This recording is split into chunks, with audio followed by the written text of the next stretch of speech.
Entry RCB ತಂಡ ಈಗ KL Rahul ಅವರನ್ನು ಡೆಲ್ಲಿಯಿಂದ ಟ್ರೇಡ್ ಮಾಡಬೇಕು ಅಂತ ತೀರ್ಮಾನ ಮಾಡಿದ್ದಾರೆ.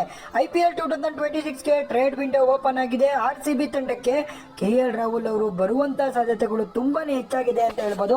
ಅಕಾರ್ಡಿಂಗ್ ಟು ರಿಪೋರ್ಟ್ ನಮಗೆ ಬಿಗ್ಗೆಸ್ಟ್ ಲೀಕ್ ಸಿಕ್ಕಿದೆ.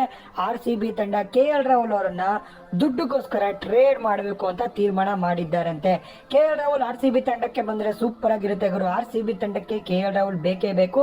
2025 ಅಲ್ಲೇ ಬರಬೇಕಾಗಿತ್ತು, ಆದ್ರೆ 2025 ಅಲ್ಲಿ ಬಂದಿಲ್ಲ. ಆರ್ಸಿಬಿ ತಂಡ IPL ಗೆ 2026ಗೆ ಆರ್ಸಿಬಿ ತಂಡಕ್ಕೆ ಕೆಎಲ್ ರಾಹುಲ್ ಅವರು ಬರ್ತಾರೆ. ಕೆಎಲ್ ರಾಹುಲ್ ಅವರು ಬಂದ್ರೆ ಆರ್ಸಿಬಿ ತಂಡಕ್ಕೆ ಅವರು ವಿಕೆಟ್ ಕೀಪರ್ ಆಗಿರ್ತಾರೆ, ಓಪನರ್ ಆಗಿರ್ತಾರೆ. ವಿರಾಟ್ ಕೊಹ್ಲಿ ಜೊತೆ ಕೆಎಲ್ ರಾಹುಲ್ ಓಪನಿಂಗ್ ಮಾಡಿದ್ರೆ ಸಖತ್ತಾಗೆ ಇರುತ್ತೆ ಗುರು. ಶಾರ್ಟ್ ಟ್ರೇಡ್ ಆಗ್ತಾರೆ ಅಂತ ಸುದ್ದಿ ಇದೆ. ಅವ್ರ ಜಾಗದಲ್ಲಿ ಕೆಎಲ್ ರಾಹುಲ್ ಬಂದ್ರೆ ಬ್ರಿಲಿಯಂಟ್ ಆಗಿರುತ್ತೆ. ಆರ್ಸಿಬಿ ತಂಡ IPL ಗೆಲ್ಲೋದಕ್ಕೆ ಪ್ರಮುಖ ಕಾರಣ ಇವ್ರು ಎಲ್ಲರೂ ಕೂಡ ಅಂತಾನೆ ಹೇಳ್ಬೋದು. ಆದ್ರೆ ಕೆಎಲ್ ರಾಹುಲ್ ಬಂದ್ರೆ ಒನ್ ಮ್ಯಾನ್ ಶೋ ಮಾಡಿ ಸೂಪರ್ ಆಗಿ ಗೆಲ್ಸ್ಕೊಂಡ್ ಕೊಡ್ತಾರೆ. ಚಿನ್ನಸ್ವಾಮಿ ಸ್ಟೇಡಿಯಂ ಅಲ್ಲಿ ಕೆಎಲ್ ರಾಹುಲ್ ಅವರು ಆಡ್ಲೇಬೇಕು. ಆರ್ಸಿಬಿ ತಂಡಕ್ಕೆ ಕೆಎಲ್ ರಾಹುಲ್ ಅವರು ಟ್ರೇಡ್ ಮುಖಾಂತರ ಬರುವಂತ ಸಾಧ್ಯತೆಗಳು ತುಂಬಾ ಹೆಚ್ಚಾಗಿದೆ. ಡೆಲ್ಲಿ ಒಪ್ಪಿಗೆ ಕೊಟ್ರೆ ಆರ್ಸಿಬಿಗೆ ಬರ್ತಾರೆ.